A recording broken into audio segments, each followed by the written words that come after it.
안녕하세요. 이라클 목사입니다. 하나님께서 두 천사를 소돔에 보내셨습니다.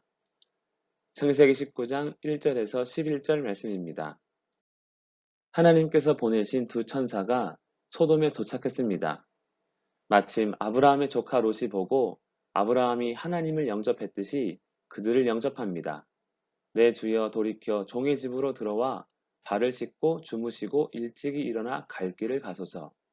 두 천사의 모습이 남달랐는지 지나가는 나그네라고 생각했음에도 극진한 태도로 맞이합니다.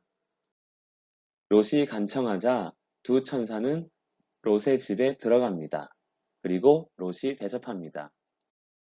롯의 집에 손님이 왔다는 소문이 났는지 밤이 되자 소돔 사람들이 노소를 막론하고 원근에서 다 모여 롯의 집을 에워쌌습니다.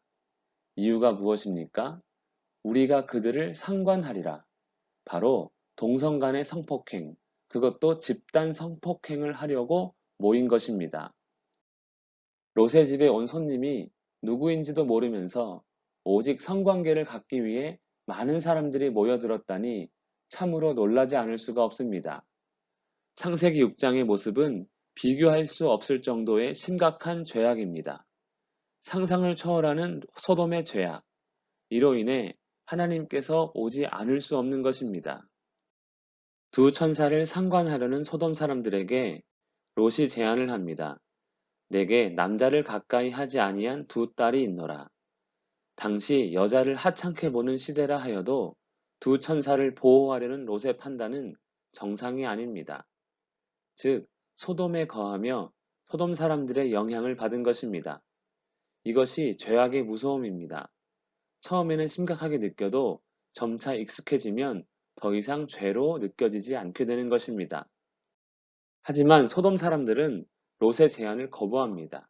오히려 롯을 해하고 두 천사를 상관하고자 문을 부수고자 합니다.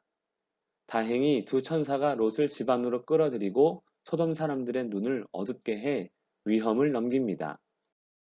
소돔이란 단어가 있습니다. 비정상적인 성관계에 대한 말입니다.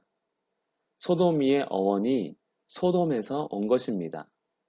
소돔의 죄악이 얼마나 심각한 상태였는지 짐작할 수 있습니다. 소돔에서는 의인 한 사람도 찾을 수 없는 것 같습니다. 설령 의인이었어도 소돔에 살면 죄악에 물들 수밖에 없는 지경입니다. 소돔 사람들은 자신들의 끔찍한 모습을 어떻게 인식하고 있었을까요?